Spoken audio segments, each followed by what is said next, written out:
자연의 아름다움을 고스란히 간직한 거제. 평화롭기만 한 이곳에 과연 무슨 일이 있었던 걸까? 대한민국에서 제주도 다음으로 큰 섬인 거제도.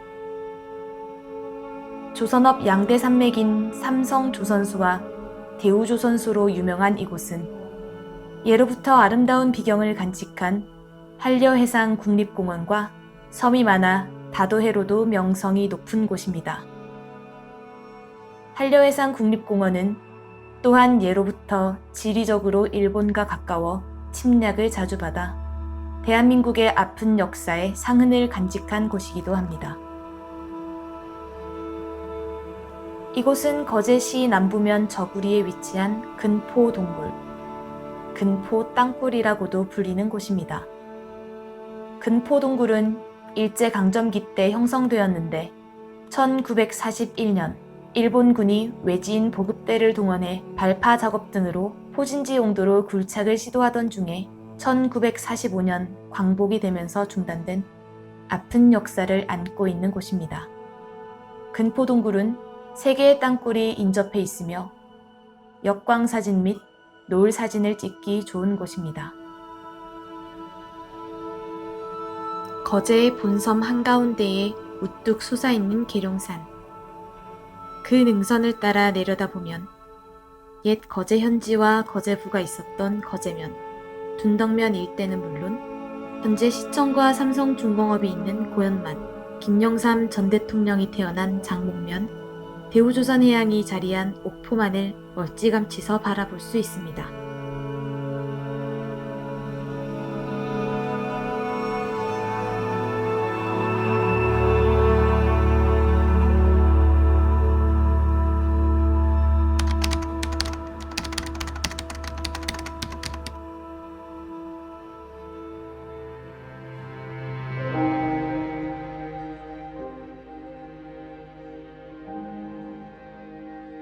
(1950년 6월 25일) 전쟁 발발 이후 공식적으로 처음 만들어진 포로수용소는 1950년 7월 7일 대전 형무소 내에 설치, 점차 대구 제100 포로수용소, 부산 포로수용소 등 전선에 따라 곳곳에 설치되었습니다.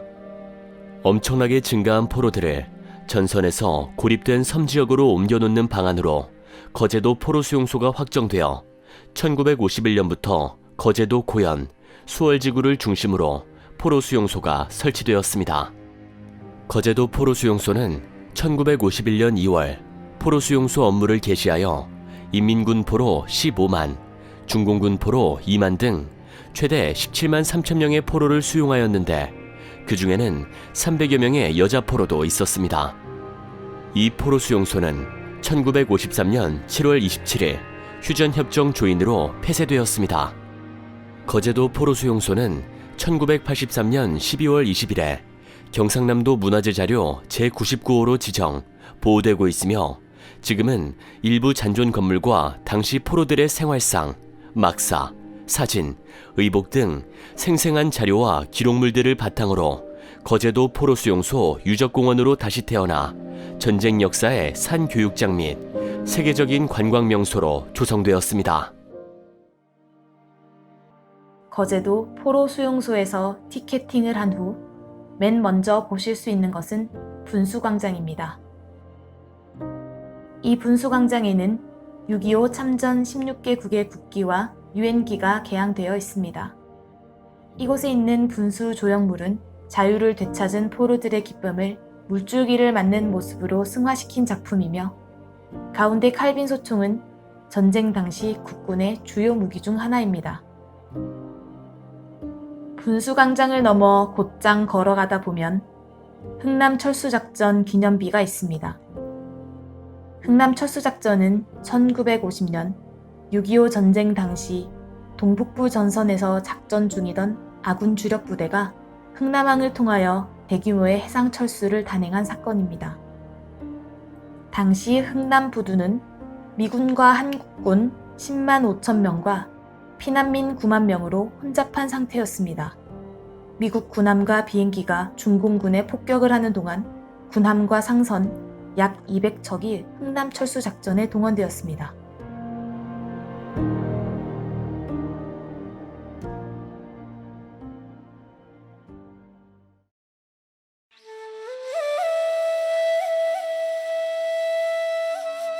메로디스 빅토리오는 흥남 철수작전 마지막에 남은 상선이었다. 메로디스 빅토리오의 정원은 60명이었고 이미 선원 47명이 타고 있었기 때문에 원래는 13명만 더 태울 수 있었다. 당시 미 육군 제10군 단장 알몬드 장군의 민사고문으로 있던 한국인 의사 현봉학 씨가 피난민들을 모두 태워달라고 간곡하게 요청했고 레너드 P. 라루 선장은 배에 실려있던 무기를 모두 버리고 피난민을 최대한 태우라고 명령했다. 피난민들도 자신의 짐을 버리고 승선해 모두 1만 4천 명이 탈 수 있었다. 피난민이 승선하는 동안 미 육군 3사단은 후방을 방어하다 3명이 사망했다.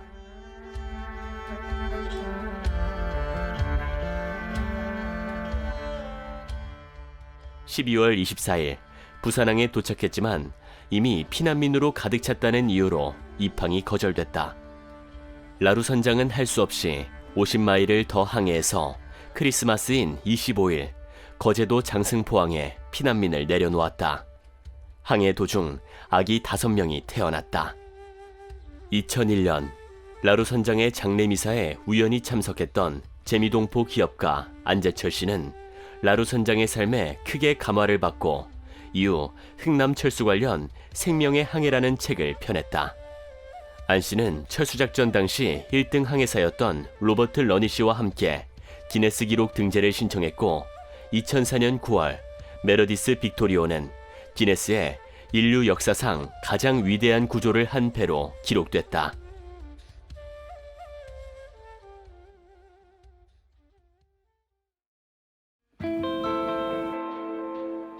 지금 보시는 탱크는 북한군의 남침 선봉에 섰던 소련제 T-34 탱크를 8배로 확대한 모형입니다.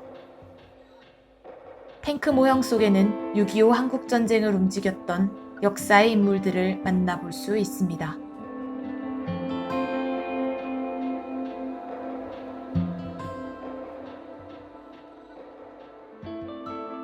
거제도 포로 수용소는 국내 최초의 단일 디오라마관을 가지고 있으며 거제도 포로 수용소의 배치 상황, 생활상, 폭동 현장이 입체 그림과 영상 등으로 생생하게 재현되어 있습니다. 1951년 7월 유엔에서는 소련 대표와 미국 대표 사이에 조심스럽게 휴전 문제가 거론되기 시작하였고 그 최대 걸림돌은 포로 교환에 있었습니다. 1952년 5월 7일 자신들의 주장을 관철시키기 위해 친공 포로 측에서는 포로 수용소의 소장인 도뚜 준장을 납치하는 전대미문의 사건을 일으켰고 이는 전 세계의 이목을 집중시켰습니다.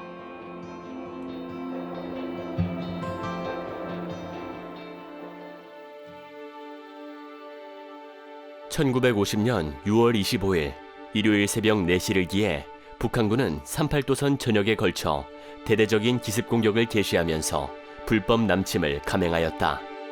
한국 시각으로 6월 26일 새벽 4시 유엔 안전보장 이사회에서는 긴급 회합을 갖고 북한에 대해 남침을 중지하고 그들의 군대를 38도선 이북으로 즉각 철수시킬 것을 요구하는 결의안을 채택했다. 그러나 북한군은 의정부 방어선을 돌파하고 6월 27일 오후부터는 서울로 집중 공격해왔고 한국군은 북한군의 서울 진입을 막기 위해 사력을 다해 싸웠지만 결국 개전 3일 만인 6월 28일 오전 북한군은 서울을 점령했다.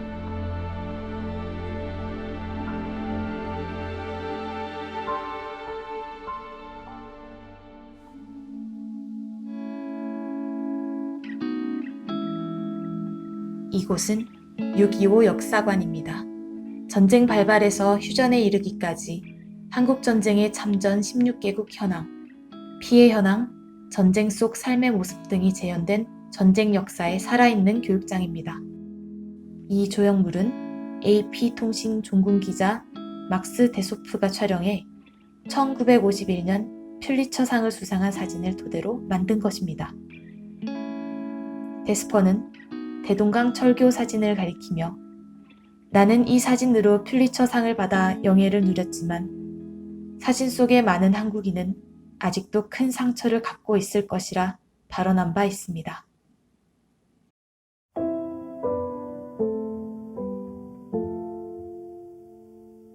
(1952년 5월 7일) 친공 포로에 의한 도트 준장의 납치 사건 이후 유엔 사령관의 치안 확보 방침에 따라 공산 포로들의 통신, 연락 체계를 단절시키기 위해 수용소 인근에 1116세대 민간인을 분산시키고 헌병 검문소를 설치하였다. 헌병 검문소가 지켜선 MP 다리는 포로 출입의 주요 관문이었다.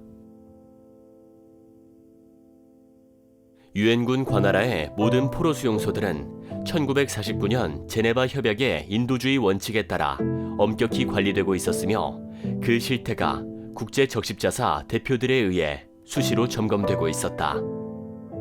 수용소의 질서는 포로 자치제에 맡겨져 있었으므로 유엔군 수용소는 낙원이라 해도 과언이 아니었다. 전장에서는 생각해볼 수도 없었던 숙소에서 하루 3끼의 식사를 제공받고 하는 일이라고는 형식적인 작업이 고작이었다. 전장에서처럼 죽이고 죽는 전투도 없고 발이 부르트도록 강행군을 하는 일도 없었으며 잠을 못 자면서 경계 근무를 설 필요도 없었다. 경비는 한국군과 유엔군이 든든하게 맡아하고 있기 때문이었다. 더구나 겨울 추위가 와도 동상에 걸릴 염려가 없었다. 모든 포로들은 포로가 된 이후 계속 체중이 늘어나고 있었으며 그들의 사망률은 유엔군 전투부대원이 한국의 풍토병에 감염되어 사망하는 숫자보다 오히려 낮았다.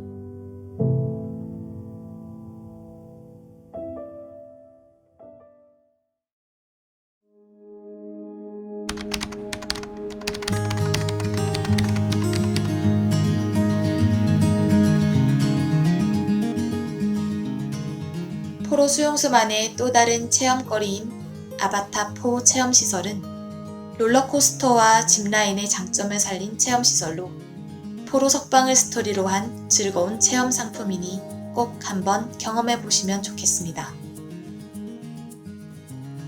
올라갈 때는 30분, 내려올 때는 20분 정도 걸리는 이 모노레일은 시원한 바람을 뚫으며 멋진 하늘과 닿는 기분이 듭니다. 푸른 계룡산을 가로질러 달리며 전망대에서 보는 멋진 고현신의 정망은 정말이지 아름답습니다. 이 모노레일은 사랑하는 사람에게 나만의 메시지를 전달할 수 있는 깜짝 이벤트도 하는데 탑승 전날까지 아래 번호로 전화를 걸어 간단하게 예약이 가능합니다. 또한 전망대로 가는 길에서는 포로 수용소 터를 확인할 수 있고 푸른 풀밭과 유적이 어우러져 포토스팟으로도 유명합니다. 이외에도 아이들과 함께 체험이 가능한 1950 체험관이 있습니다. 거울미로, 착시미술체험관, 사격체험장이 있습니다. 모노레일 맞은편에 위치한 VR 체험관에 오시면 김호선 상사의 시각에서 납치된 도트 장군을 구출하고 포로의 탈출을 저지하는 모험을 실감나게 경험할 수 있습니다. 또한 모노레일 탑승 후 우측에 위치한 건물에 4DFX 영화관은 35분간 상영이 되며 약 7세 이상부터 보호자와 함께 동반 입장이 가능합니다. 맞은편 유아 평화정원에서는 만 7세 미만의 아이들이 부모님과 함께 할 수 있는 체험 및 놀이 공간이 마련되어 있으니 아이와 함께 방문해 보시는 것을 추천드립니다. 이외에도 아이들과 함께 체험이 가능한 1950 체험관이 있습니다. VR 체험관 우측 계단을 따라 내려오시면 인터랙션 VR 체험관이 있습니다. 2층 평화탐험관에서는 평화롭던 거제에 전쟁이 발발하고 총구를 겨누는 장면 등이 생생하게 재현되어 있고 실제로 메로디스 빅토리오를 타고 거제도로 가는 과정을 체험할 수 있습니다.